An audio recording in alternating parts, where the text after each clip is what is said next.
Hi friends, ನಮಸ್ತೆ. ಇವತ್ತು ಬಂದುಬಿಟ್ಟು ಇಡ್ಲಿ ಚಟ್ನಿ ಮತ್ತು ಸಾಂಬಾರು ಮಾಡ್ತಾಯಿದ್ದೀನಿ. ಈ ಟಿಪ್ಪನ್ನು ಯೂಸ್ ಮಾಡೋದ್ರಿಂದ ಇಡ್ಲಿ ಮಲ್ಲಿಗೆ ಹೂವಿನ ಥರ ಆಗುತ್ತೆ. ಏನಪ್ಪ ಅಂದರೆ, ನಾವು ಅಕ್ಕಿ ಮತ್ತು ಬೇಳೆ ನೆನೆಸ್ಬೇಕಾದ್ರೆ ಸ್ವಲ್ಪ ಬಿಸಿ ನೀರಲ್ಲಿ ಅಂದರೆ ಬೆಚ್ಚಗಿನ ನೀರಲ್ಲಿ ನೆನೆಸೋದ್ರಿಂದ ಮಲ್ಲಿಗೆ ಹೂವಿನ ಥರ ಇಡ್ಲಿ ಆಗುತ್ತೆ. ಮೊದಲಿಗೆ ನಾನು ರುಬ್ಬಿರ್ತಕ್ಕಂಥ ಹಿಟ್ಟಿಗೆ ಉಪ್ಪು ಮತ್ತು ಅಡುಗೆ ಸೋಡಾನ ಹಾಕಿ ಮಿಕ್ಸ್ ಮಾಡ್ತಾಯಿದ್ದೀನಿ. ಈ ಕಡೆ ಗ್ಯಾಸ್ ಒಲೆನ ಹಚ್ಚಿ ಇಡ್ಲಿ ಪಾತ್ರೆನ ಇಟ್ಟು ಒಂದೆರಡು ಲೋಟ ನೀರು ಹಾಕಿ ಬಿಸಿ ಮಾಡಲಿಕ್ಕೆ ಇಟ್ಟಿದ್ದೀನಿ.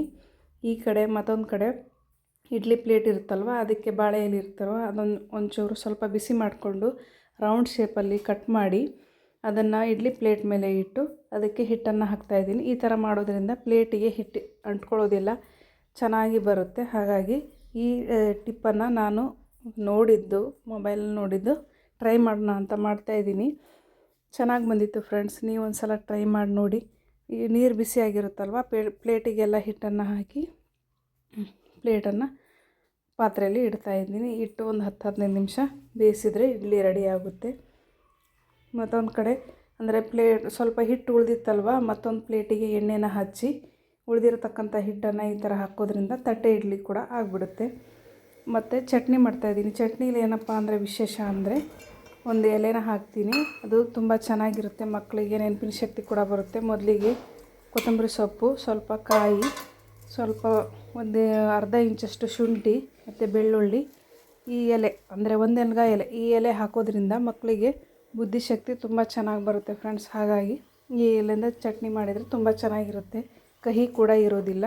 ಒಂದು ಒಣಮೆಣಸು ಮತ್ತು ಹುರಿಗಡಲೆ ಸ್ವಲ್ಪ ಹಾಕಿ ರುಚಿಗೆ ತಕ್ಕಷ್ಟು ಉಪ್ಪನ್ನು ಹಾಕಿ ಮಿಕ್ಸಿ ಮಾಡ್ಕೋಬೇಕು ಫ್ರೆಂಡ್ಸ್. ಈಗ ಮಿಕ್ಸಿ ಮಾಡ್ತಾಯಿದ್ದೀನಿ.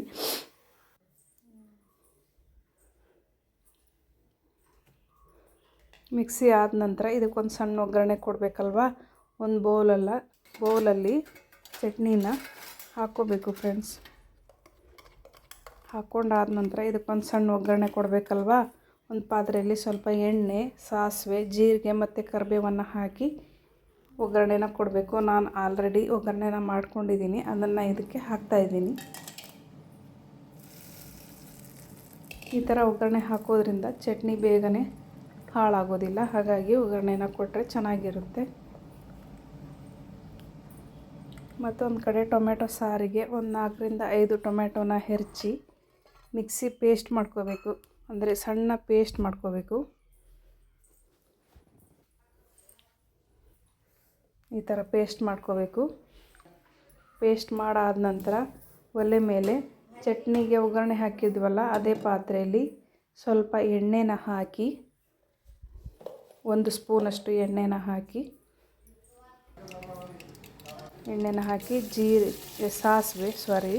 ಸಾಸಿವೆ, ಕರಿಬೇವು ಮತ್ತು ಬೆಳ್ಳುಳ್ಳಿನ ಒಗ್ಗರಣೆ ಕೊಟ್ಟು ಟೊಮೆಟೊ ಪೇಸ್ಟ್ ಇರುತ್ತಲ್ವ ಅದನ್ನು ಹಾಕಿ ಚೆನ್ನಾಗಿ ಫ್ರೈ ಮಾಡಬೇಕು.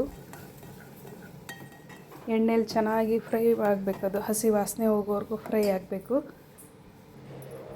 ಇದಕ್ಕೀಗ ನೀರನ್ನು ಹಾಕಬೇಕು, ಅಂದರೆ ನಿಮ್ಗೆ ಎಷ್ಟು ಬೇಕೋ ಅಷ್ಟು ನೀರನ್ನು ಹಾಕ್ಕೋಬೋದು. ನೀರನ್ನು ಹಾಕಿದ ನಂತರ ರುಚಿಗೆ ತಕ್ಕಷ್ಟು ಉಪ್ಪನ್ನು ಹಾಕಬೇಕು. ಉಪ್ಪು ಹಾಕಿದ ನಂತರ MTR ರಸಮ್ ಪೌಡ್ರ್ ಇರುತ್ತಲ್ವ ಅದನ್ನು ಹಾಕಬೇಕು. ನಾನು ಅರ್ಧ ಪ್ಯಾಕೆಟ್ ಇತ್ತು, ಅದನ್ನು ಹಾಕ್ತಾಯಿದ್ದೀನಿ.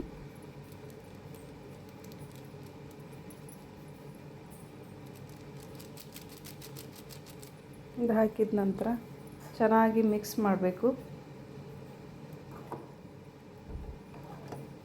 ಚೆನ್ನಾಗಿ ಮಿಕ್ಸ್ ಆದ ನಂತರ ನಿಮಗೆ ಎಷ್ಟು ನೀರು ಬೇಕೋ ಅಷ್ಟು ನೀರನ್ನು ಹಾಕಿ ಸ್ವಲ್ಪ ಕೊತ್ತಂಬರಿ ಸೊಪ್ಪನ್ನು ಹಾಕಬೇಕು. ನಾನು ಇದರಲ್ಲಿ ತೋರಿಸಿಲ್ಲ.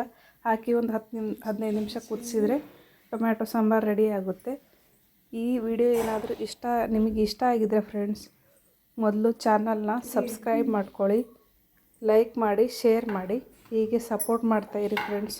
ನೋಡಿ ಇಡ್ಲಿ ಹೇಗೆ ಬರ್ತಾಯಿದೆ ಅಂತ. ಎಲೆಯಿಂದ ಸ್ವಲ್ಪನೂ ಅಂಟ್ಕೊಳ್ಳೋದಿಲ್ಲ, ಹಾಗೆ ಬರುತ್ತೆ. ಇಡ್ಲಿ ಸಾಂಬಾರು ಚಟ್ನಿ ತುಂಬ ಚೆನ್ನಾಗಾಗಿತ್ತು. ಒಂದು ಸಲ ಟ್ರೈ ಮಾಡಿ ಫ್ರೆಂಡ್ಸ್.